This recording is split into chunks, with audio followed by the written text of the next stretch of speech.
All right, excited. Finally, my BORA miter stand is here. This is the PortaCube PM-8000. I ordered this on June 12th. It arrived on July 13th from Amazon.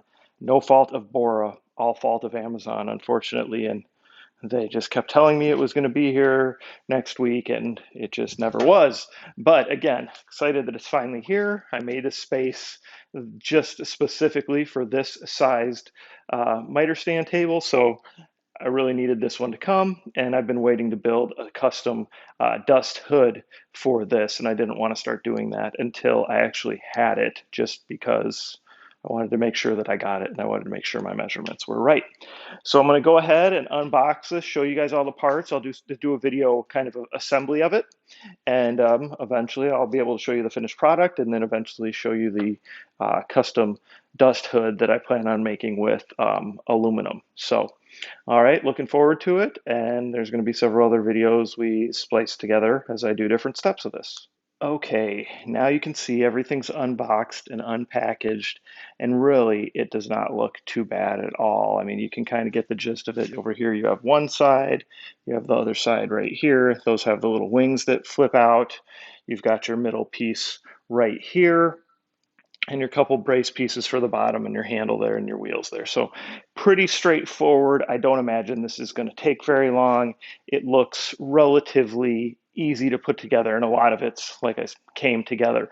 Packaged very nicely. You know, it was in this box that you see right here, inside another box, and everything was packaged nicely and made it here safely, which um, is a surprise compared to some of the stuff I get from UPS. But this one was well taken care of. So thank you, UPS, and thank you, BORA, for packaging it well. So excited to put it together. I'll put it together tomorrow, probably. It's getting late tonight, and I don't think it'll take me very long. And then I'll just go ahead and show you the completed product when it's done. Okay, here it is, my BORA Portamate PM-8000 all put together. Really easy to put together. I'd say maybe it took about half an hour to do by myself. Yeah, it's probably easier if you have two people, but I was able to do it by myself. Only thing I advise, and I went ahead and did this, is when you're tightening the bolts, um, wait to tighten any of them till you get everything put together. So like these two cross pieces down here in the front and the back, just get those set up, hand tighten them, wait till you get that top piece on, and uh, and tighten it. And so just don't tighten anything till you get everything put together and you get the handle in the back on too, because that was kind of tight and it was really scraping. So I had to really get the frame kind of as wide as it can go, because you'll see there's a little bit of play with each of those. So pretty easy, pretty straightforward. You can see I have the wings out. Of course, those fold in. Um, you can see right here the work surface. It's pretty neat how you've got a lock right here, right? And you've got another lock right here. And then you can go ahead and you can flop it. So that's how that works there. And then you have another work surface if you want, right? So I'm going to pretty much leave it on the miter saw. I have enough workspace that I don't need this, but this is really nice for some people. And your miter saw is obviously stored underneath when you have it like this. So pretty cool feature there. And of course, like I said, these adjust down, the wings fold back down. These work surfaces can adjust up and down as you need. Just a really nice miter saw stand. This by far was my favorite one. Almost didn't go with it due to the price, but then I just decided that um, it was worth spending the extra money to get this, because it was exactly what I wanted. And the size of it, when you fold the wings down, just really makes it fit in a lot of nice places. It's got the big wheels on it. You can roll it around easily with the miter saw, you know, in position to cut, which a lot of the miter saw stands, to actually access the wheels, you got to fold them up. And I didn't like that. So looking forward to using this. I have a lot of other BORA stuff that I enjoy, like their kind of their tracks for your circular saws and your jig saw and the clamps and everything. So definitely think it's a good brand, and I am excited to put my saw on here.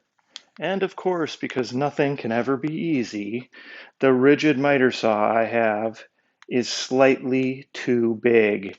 So I am going to have to actually drill this out slightly more, which I'm sure affects the integrity of it. So if I was doing the flip-flop with it, it's probably not a good idea. But since I don't plan on ever actually flip-flopping it, I will not worry about it. Luckily, these pieces here don't actually flip up. The flip up is on the inside because otherwise it would really be too close. So I thought this would work because this rigid miter saw is a pretty popular saw and that it would fit no problem without modification, but looks like I will be doing a little bit of drilling. And again, I'm not worried about it because I am not going to be flipping the top. However, if you have this saw and you want this stand and you're going to flip the top, you probably want to figure out a different way to attach the saw so that you don't really mess with the integrity of the rails here. I mean, I guess if I really wanted to, I could just actually bolt all the way through this, but I figure there's not a need to do that since it's going to be staying upright. So after I get that all mounted, I'll show you that. All right, so it wasn't too much work. I was able to get the rigid saw mounted with just a little bit of modification there. And definitely it's going to be secure enough for my needs. Like I said, if you were going to flip it, I don't know if you would want to do that with this.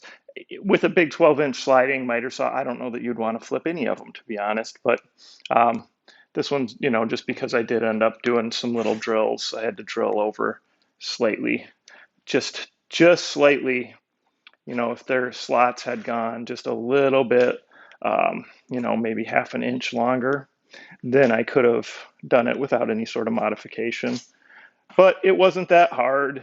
Mainly just used a metal drill bit and then metal file to try to scrape it out, and ended up grabbing the grinder because it wasn't going fast enough. But it all worked out pretty good. So happy to have it here, ready to finally go. Now I can kind of start my project of working on the hood, the dust control hood for it.